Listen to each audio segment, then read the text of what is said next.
आप सभी का स्वागत है हमारे YouTube channel story telling with बानी एंड पूजन पर। और आज हम आपके लिए लेकर आए हैं रात बाकी है नाम की एक फिल्म की कहानी। ये फिल्म 16 अप्रैल 2021 को रिलीज हुई है और इस फिल्म को IMDb पे 8 रेटिंग मिले हैं आउट ऑफ 10। ये फिल्म ZEE5 ऐप पर अवेलेबल है और इस फिल्म में आपको अनूप सोनी, पाउली और राहुल देव मुख्य भूमिकाओं में नजर आएंगे। राहुल देव इस फिल्म में अहलावत नाम के एक पुलिस ऑफिसर का किरदार निभा रहे हैं और इस फिल्म की कहानी उनके एक अननेसेसरी सेक्स सीन से स्टार्ट होती है। अहलावत को आधी रात को एक कॉल आता है जहां उसे पता चलता है कि वानी नाम की एक फिल्म स्टार की मौत हो चुकी है और अहलावत को इस पूरे केस को हैंडल करना है। अहलावत क्राइम सीन पर पहुंचता है और वहां वो देखता है कि बानी की किसी ने गला काटकर हत्या कर दी है। इसी बीच उसे किसी अनजान आदमी का कॉल आता है जिसके चलते कि वो रूम से कुछ चीजें उठा लेता है। इसके बाद अहलावत क्राइम सीन छोड़ के चला जाता है और तभी उसे दोबारा उसी इंसान की कॉल आती है। अहलावत दोबारा क्राइम सीन पर वापस जाता है और पूरी की पूरी टीम को कहता है कि एक फिल्म स्टार का मर्डर बहुत बड़ी बात है और अगर उन्होंने छोटी सी छोटी डिटेल को भी मिस किया तो उनके लिए बहुत बड़ी प्रॉब्लम हो सकती है। इसके साथ ही अहलावत पूरे के पूरे केस का चार्ज अपने हाथों में ले लेता है और लोकल पुलिस इंस्पेक्टर गहलोत को उस केस से बाहर रहने के लिए कहता है। जब सब गेस्ट की लिस्ट चेक करी जाती है तो अहलावत को ये पता चलता है कि बानी का फियांसे कार्तिक पूरी रात से गायब है। तो वहीं दूसरी तरफ हम देखते हैं कि कार्तिक आधी रात को सड़क पर भाग रहा है और जैसे ही उसे वहाँ एक गाड़ी आती हुई दिखाई देती है वो उस इंसान से लिफ्ट मांगता है। उसे लिफ्ट मिल जाती है लेकिन ड्राइवर उससे बहुत ही घबराया हुआ देखकर उसे पुलिस के पास जाने की एडवाइस देता है। इस पर कार्तिक बहुत ज्यादा डर जाता है और वो कहता है कि वो इस बात में पुलिस को इन्वॉल्व नहीं करना चाहता। पुलिस ऑफिसर अहलावत सब लोगों को इंटेरोगेट करता है और उसे सब लोगों से बात करने के बाद मुस्तफा नाम के एक इंसान पर शक होता है। रेहान मुस्तफा वही इंसान है जिसने वानी की फिल्म प्रोड्यूस की थी। इसके बाद अहलावत सब लोगों से बातचीत करता है और ये ढूंढने की कोशिश करता है कि किस इंसान पर शक किया जा सकता है। CCTV फुटेज देखने के बाद अहलावत को रेहान मुस्तफा नाम के एक इंसान पे शक होता है जो कि वानी की पहली फिल्म का प्रोड्यूसर था। जब अहलावत रेहान के साथ बातचीत करता है तो उसे पता चलता है कि वानी और रेहान का अफेयर था। रेहान उस पार्टी का हिस्सा बनने आ जरूर गया था लेकिन उसे कहीं न कहीं कार्तिक और वानी को देख के जलन हो रही थी। इसीलिए जब कार्तिक आसपास नहीं होता तो रेहान वानी से बात करने की कोशिश करता है। वो उसे इनअप्रोप्रिएट तरीके से टच करता है जो वानी को पसंद नहीं आता। कार्तिक ऐसा होते हुए देख लेता है इसलिए कार्तिक और रेहान की झड़प हो जाती है जिसमें कि कार्तिक रेहान को थप्पड़ मार देता है। इसके बाद अहलावत एक वेट्रेस को इंटेरोगेट करता है जो मर्डर के पहले वानी के रूम में वाइन सर्व करने गई थी। जब वो वेट्रेस से बात करता है तो उसे पता चलता है कि ये वाइन असल में रेहान ने वानी के लिए भेजी थी और साथ ही वानी को सॉरी कहने के लिए भी कहा था। अहलावत को सब लोगों से बात करने के बाद कुछ भी समझ में नहीं आता इसलिए अहलावत कोशिश करता है कि वो पिछले कुछ दिनों की कड़ियां मर्डर से जोड़ने की कोशिश करेगा क्योंकि CCTV फुटेज में उसे सुजान सिंह की बीवी CCTV फुटेज देखने के बाद अहलावत को वासुकी वहाँ दिखाई देती है जो कि महाराजा सुजान सिंह की बीवी है। अब अहलावत को याद आता है कि जब वो वानी की सिक्योरिटी ड्यूटी में था तो वहाँ उसने देखा था कि सुजान सिंह और वानी का अफेयर चल पड़ा था। वो दोनों अक्सर साथ में वक्त बिताते थे और एक साथ घूमते थे जिसके चलते कि अहलावत को ये लगने लगा था कि हो सकता है कि वासुकी ने ही ये सब किया हो।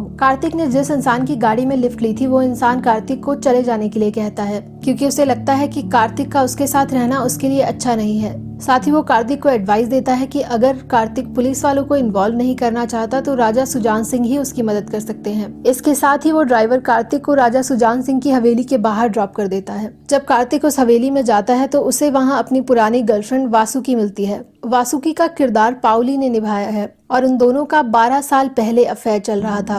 12 साल बाद कार्तिक जब वासुकी को देखता है तो वो बहुत ज्यादा हैरान हो जाता है। दोनों एक दूसरे से बात करते हैं और कार्तिक उस पूरे इंसिडेंट के बारे में वासुकी को बताता है। साथ ही वो वासुकी को कहता है कि उसे अपने पति सुजान सिंह को बोलकर उसकी मदद करनी होगी। पूरा इंसिडेंट बताने के बाद वासुकी कार्तिक को महल दिखाने ले जाती है। साथ ही वो वहाँ पड़ी पुरानी चीजें उसे दिखाती है और कार्तिक कुछ चाकुओं को छू कर देखता है। वासुकी अब कार्तिक को फ्रेशन अप होने के लिए कहती है और वो उसे एक वॉशरूम की तरफ भेज देती है। कार्तिक जब उस वॉशरूम में जाता है तो वहाँ उसे टब में राजा सुजान सिंह की लाश दिखाई देती है जिसकी वजह से वो बहुत ज्यादा सदमे में चला जाता है। अगले सीन में हम देखते हैं कि वासुकी और कार्तिक साथ बैठकर बातें कर रहे हैं। कार्तिक डर की वजह से एकदम सुन पड़ गया है लेकिन वासुकी बोले ही जा रही है। वासुकी कार्तिक को बताती है कि किस तरह से उसके छोड़कर जाने के बाद राजा सुजान सिंह ने 12 साल तक उसे प्यार किया और उसका ध्यान रखा। वासुकी कभी माँ नहीं बन पाई लेकिन राजा सुजान सिंह को इस बात पर भी कोई एतराज नहीं था। उनकी जिंदगी बिल्कुल परफेक्ट चल रही थी जब तक कि 6 दिन पहले तक उन्हें वानी नहीं मिली थी। जी हाँ गाइस, वानी जिस पैलेस में शूटिंग कर रही थी वो और किसी का नहीं बल्कि राजा सुजान सिंह का था।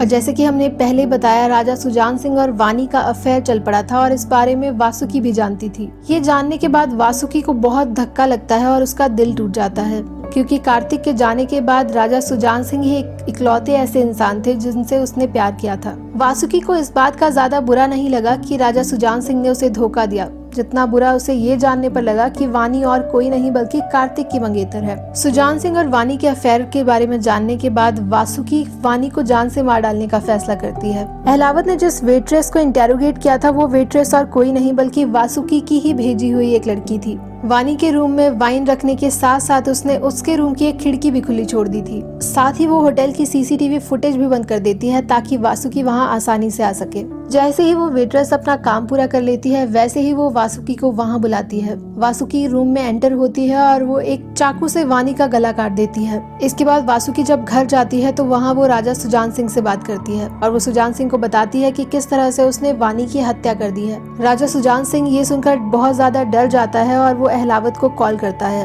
अहलावत राजा सुजान सिंह के कहने पर ही वहाँ से उनकी चीजें गायब करता है और अहलावत को कहता है कि ये मर्डर केस एक ही रात में सॉल्व हो जाना चाहिए ताकि ये किसी भी और पुलिस के अंडर ना जाए। राजा सुजान सिंह के कहने के बाद अहलावत वानी के कमरे से कुछ चीजें गायब कर देता है, जिसकी वजह से कि राजा सुजान सिंह के ऊपर शक जा सकता था, क्योंकि राजा सुजान सिंह ने वानी को मरने से पहले एक बुके गिफ्ट किया था जिनमें कि उनके नाम का टैग था। इसके अलावा सुजान सिंह वासुकी को बचाने की भी पूरी कोशिश करते हैं। वो अहलावत को कहते हैं कि इस केस को एक ही रात में खत्म हो जाना चाहिए ताकि ये केस किसी भी और पुलिस ऑफिसर के अंडर ना जाए। इसी के दौरान वासुकी राजा सुजान सिंह से बात करने की कोशिश करती है और उन्हें पूछती है कि वानी में आखिर ऐसा क्या था जो उनमें नहीं था और उन्हें धोखा देने की क्या जरूरत थी। सुजान सिंह ने अभी कुछ बोला भी नहीं था कि तभी वासुकी उनके पेट में चाकू मार देती है। वो उनके पेट पर बार बार चाकू से वार करती रहती है जब तक कि वो मर नहीं जाते। अब सीन वापस शिफ्ट होता है कार्तिक और वासुकी के कॉन्वर्सेशन पर, जहां वासुकी कार्तिक को ये बात बता रही है कि किस तरह से उसने ये पूरा का पूरा मर्डर प्लान किया।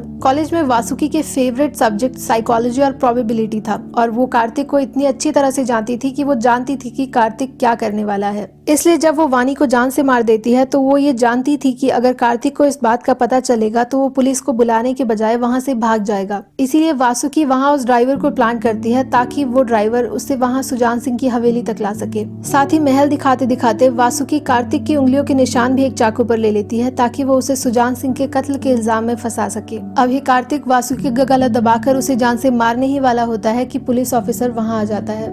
अहलावत और वासुकी के एक्सप्रेशंस को देख के कहीं ना कहीं ये पता चलता है कि अहलावत पूरे मर्डर के बारे में जानता है, लेकिन फिर भी वो कार्तिक को गिरफ्तार कर लेता है। और फिल्म के आखिर में हम देखते हैं कि वासुकी किसी को कॉल लगाती है और कहती है कि उसके पास एक कहानी है जिस पर कि वो एक नॉवल लिखना चाहती है और इसी के साथ हमारी फिल्म खत्म हो जाती है। इस कहानी की अगर मैं बात करूं तो आपको फिल्म का फर्स्ट हाफ काफी ज्यादा स्लो लगने वाला है और आपको लगेगा कि इस फिल्म को बनाने का कोई मोटिव ही नहीं है, लेकिन इस फिल्म की खूबसूरती आपको आखिर के 20-25 मिनट में ही समझ आएगी। अगर हम इस फिल्म की कास्ट की बात करें तो आपको पाउली की एक्टिंग सबसे ज्यादा पसंद आने वाली है। She is playing a queen and she is looking like one, behaving like one, talking like one and walking like one. तो आपको उनकी एक्टिंग में 1% भी कमी कहीं भी नजर नहीं आएगी, या यूं कहें कि वो पूरी की पूरी कास्ट को इस पूरी मूवी में बचाते हुए आपको नजर आएंगी। राजस्थान एक अमेजिंग लोकेशन है जिसका हर फिल्म में बहुत ही बेहतरी से इस्तेमाल किया जाता है। इस फिल्म में आपको राजस्थान की अमेजिंग लोकेशंस तो नहीं नजर आएंगी, लेकिन